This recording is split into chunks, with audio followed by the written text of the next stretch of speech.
Hey guys, Adam here, and welcome to another On the Couch, Marvel's Agents of S.H.I.E.L.D. episode.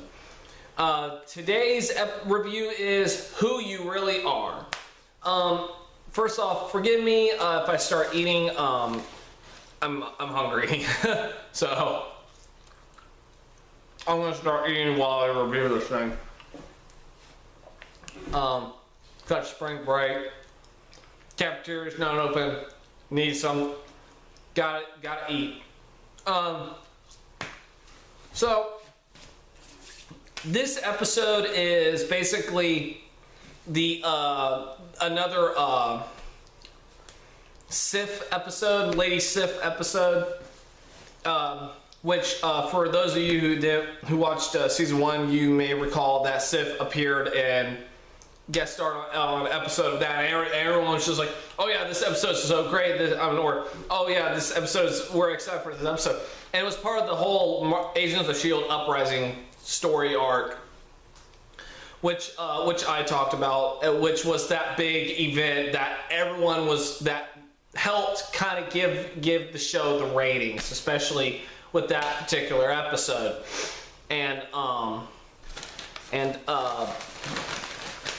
Sorry, I'm trying to eat my fish sandwich. So basically, they decided, hey, let's go ahead and do another episode of Lady S.H.I.E.L.D. again. This time we'll bring in some, and this time we'll add more to the mythology and whatnot, and to what happened to Skye last episode. What should they do? However, whereas that episode in season 1 was really good, consider this kind of the less than stellar sequel to that episode, really. I mean, this isn't a bad episode by any means. It's not. It's pretty good. I like it. But it's definitely not when you're, I mean, this is a little unfair, but when you're comparing it to the last Lady S.H.I.E.L.D. episode, it's not as good.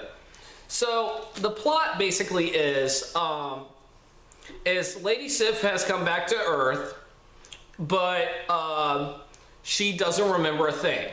She actually comes back to Earth with amnesia. She doesn't remember anything. She doesn't remember her name. She doesn't remember why she's there. She doesn't remember who Thor is. She doesn't remember anything except that she's Asgardian. So, so S.H.I.E.L.D. finds out. They find her. They track her down, They find her. Then they try to get her memory back, and it turns out that she was hunting down a Kree, who is disguised as a human, of course, who has the ability with this tiny little hammer to wipe people's memories. Think of it as kind of like, think of him as kind of like Ronan the Accuser, but on a tighter budget. That's basically him. That's basically who he is, because he can somehow change the color of his skin. I don't get it. It's a little weird. In Avengers, Earth's Mightiest Heroes, Captain Marvel did the same thing, so I guess it's not too far-fetched. Oh, it's really good. Sorry. So much pickle. So basically, so they hunt him down, they find him, they stop him, or they catch him, and what's happened is, what it turns out to be is, he is actually on a noble mission himself, which is to hunt down all Inhumans and the obelisks, the artifacts or the diviners that were used, that were the MacGuffins of the first half of season 2. Just basically to hunt down all Inhumans. And of course, Lady S.H.I.E.L.D. gets her memory back thanks to the magic little hammer, or meat pounder, as I like to call it, because that's what it is. And so then Lady Sif realizes, oh yeah, humans are a bigger threat. Kree, you're actually an okay dude. Then S.H.I.E.L.D. starts losing control of her powers and starting to scare her, and then they find out she's an Inhuman, and the Kree wants to kill her while Sif just wants to take her back to Asgard. And Coulson and May fight them, which was awesome, actually. Meanwhile, in plot B, Mac and Mockingbird are up to something, and we already knew this, but what, we still don't know. However, we do know they're not Hydra, so rest easy on that. They're not Hydra. Mockingbird wants to bring Lance into this since she's really having feelings for her. Mac says no, even though a couple of episodes before it was actually in reverse. But Lance is actually onto them and actually confronts Mac about what are they up to, and Mac just knocks him out in a sleeper hole. So we got that. So yeah, like I said, this is a pretty decent episode. Not in terms of the movie crossover, it's not as good as the last Lady Sif episode, but still enjoyable because you got the other plot, basically the Mac and Mockingbird plot, that honestly is a little more engaging because I really, really want to know what they are up to.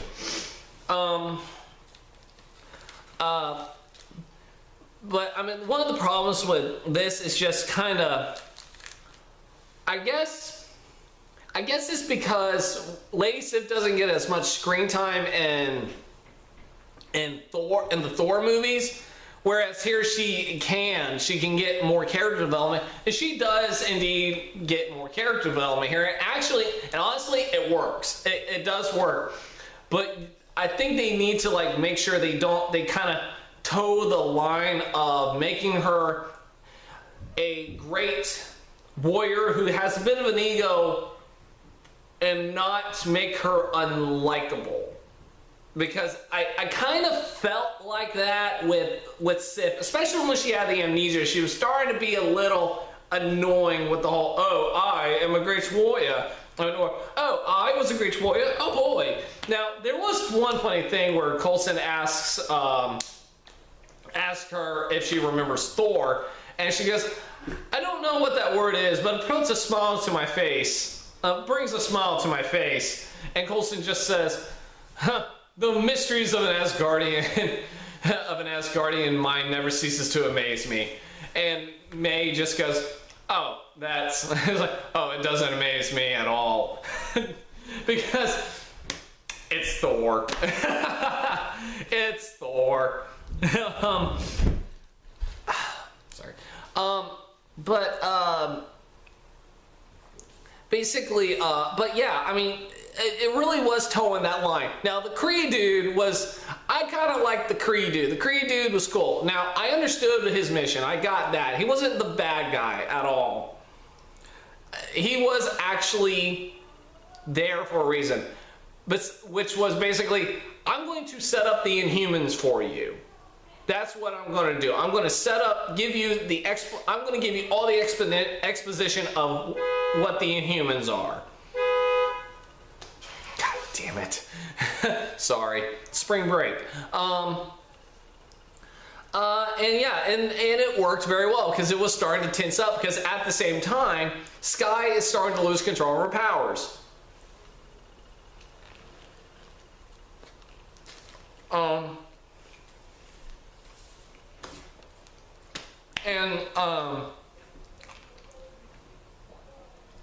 And so that happens. Basically, this is a very small. I think the other thing is, this is a very small scale episode. Much smaller than some of the others.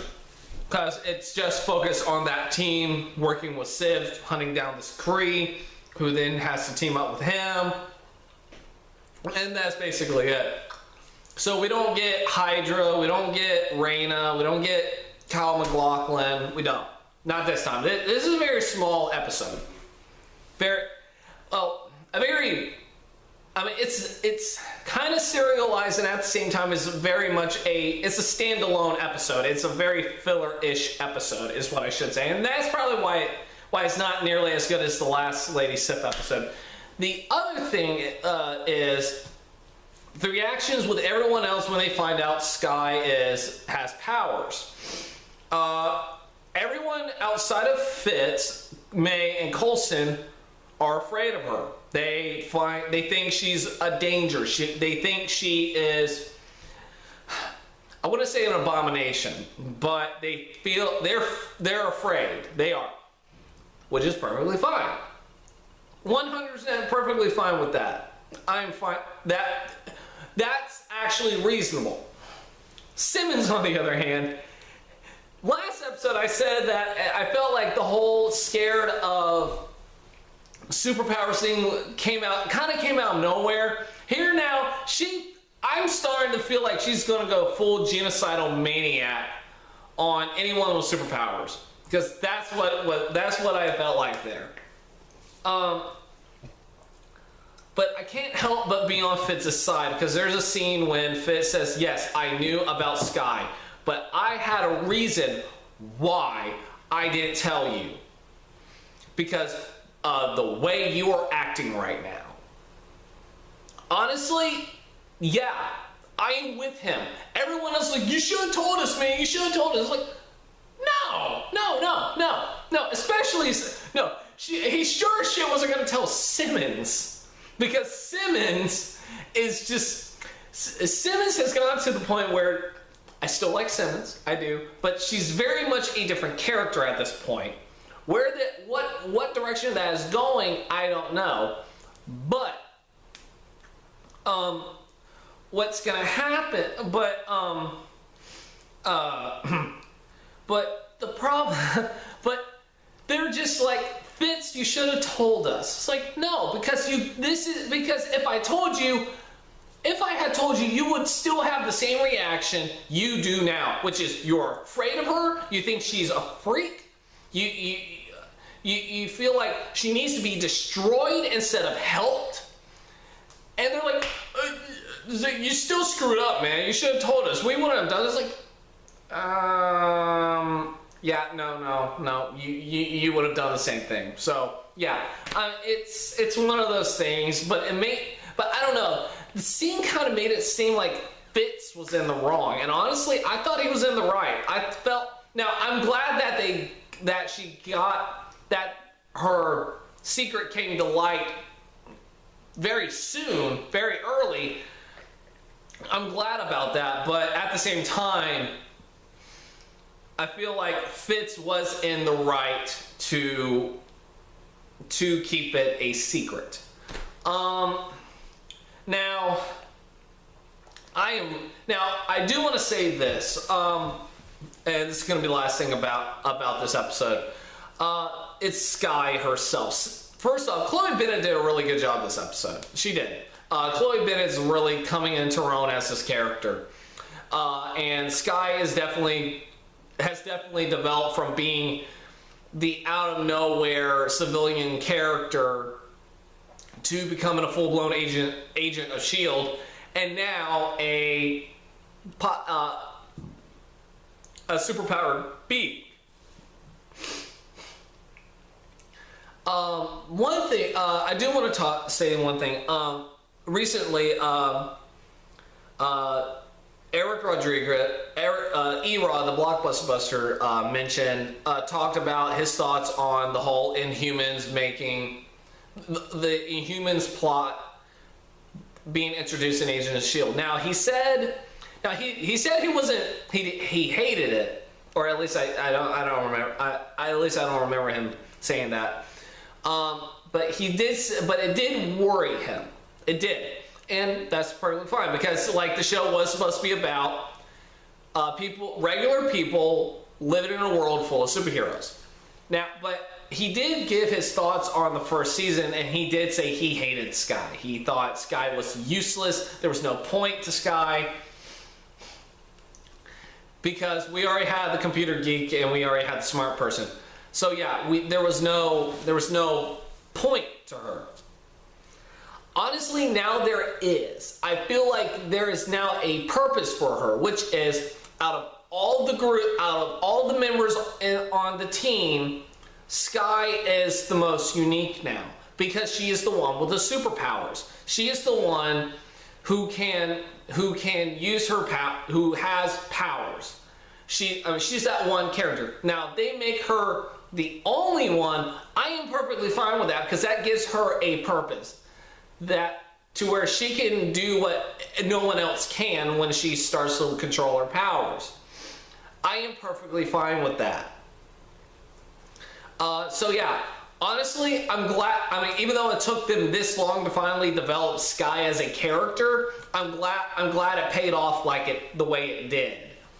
So yeah, like I said, this episode's good, not great. But in terms of everything else besides Lady Sif's appearance, it's not.